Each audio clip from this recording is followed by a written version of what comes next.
the expression an ounce of prevention is worth a pound of cure, if you will. Like so many. I think the system is inherently designed to try to shift problems towards becoming more expensive. And I think a lot of that, we have to take a real top-down view here. Insurance companies have a federal limitation on how much they can profit off of their premiums, okay?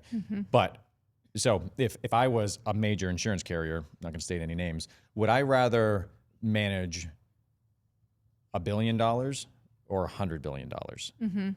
Because the larger the pool of dollars I get to manage, the greater my profit opportunity is going to be. Sure. And so they're not actually incentivized to reduce the cost of healthcare beyond that which allows them to have their profit model. Sure. And at the same time, you mentioned there are federal laws and guidelines around insurance. Then at the same time, during my time in the legislature, I hear this ad nauseum. Every session, there is a bill or multiple bills dictating what insurance must now cover, whether it is fertility care, which that was a recent mandate handed down by Maine state government. Every time that we add a mandate, that adds cost. And what I hear every time something like that gets passed is, well, it's just one.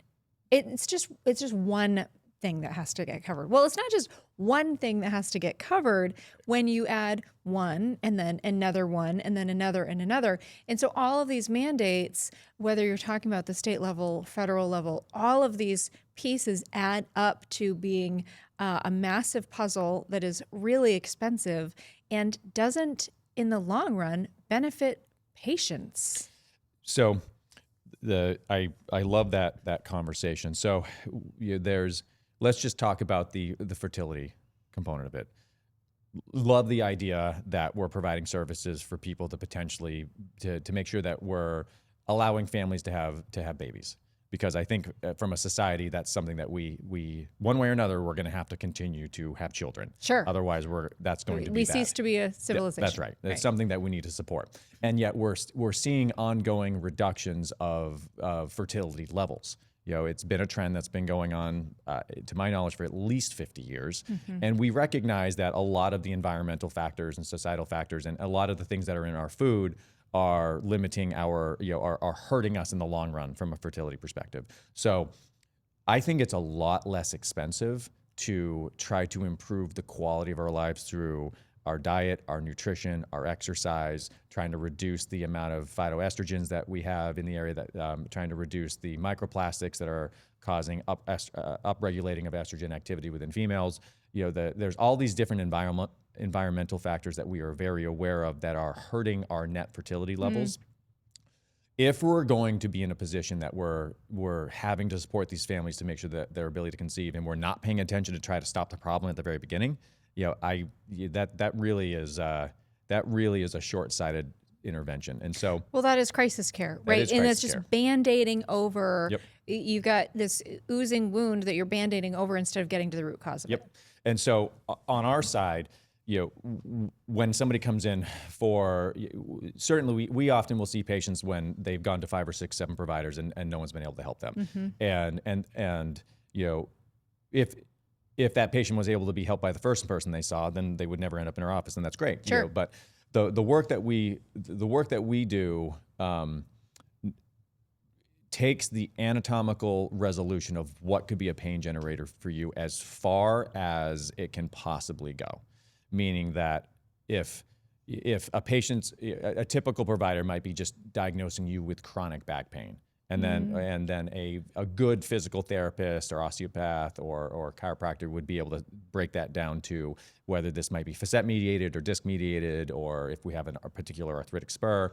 And then we're taking it to the level that you had these problems 12 or 15 years ago, and that has been resolved, but the long-standing inflammation in the back has caused the muscles that stabilize your spine to scar up to the point that a particular nerve has become fascially tethered, and that's why it still hurts even though the MRI shows that the disc injury is healed, for example.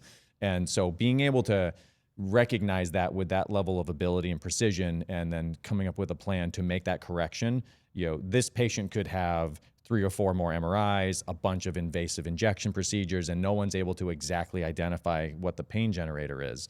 And so it really boils down to being very, very methodical and precise in what the exact pain generator is and how it got there.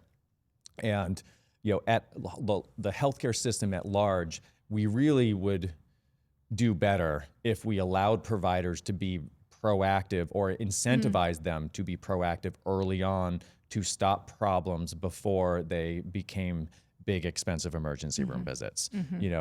Great example, $100 copay to see your primary care or your physical therapist or your chiropractor, or you have a $5,000 deductible.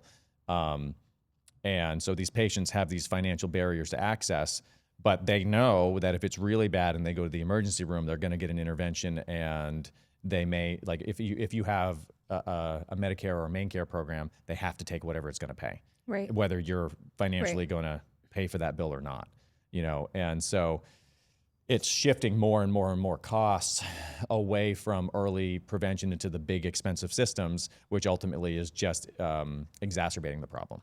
Yeah, and exacerbating the problem, and it looks at groups of people, right? And it doesn't look at the individual. And I mean, that's what matters to individual Mainers, individual Maine families, is that they can access care, that they can access good care, that they can access care that gets to the root of issues and is not just crisis care. And I think that a lot of folks are frustrated because that's not what our system is built for. And I think that's why we see direct primary care surging in our state, because people are frustrated with the status quo, with what is kind of prescribed as the solution, but isn't providing good care.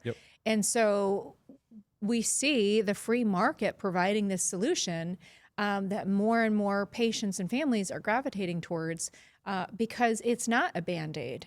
And you have longer than 8 minutes with your provider and can get to the root cause. So whether you're talking, about the practice that you guys have and that musculoskeletal component, or someone frustrated because, they can't get their kid in to see the pediatrician for 3 months. And then, like you say, that issue gets bigger and bigger until suddenly you're in urgent care or the ER instead of resolving it before it can get to that point. That's why we see, this direct practice model thriving. People are hungry for it.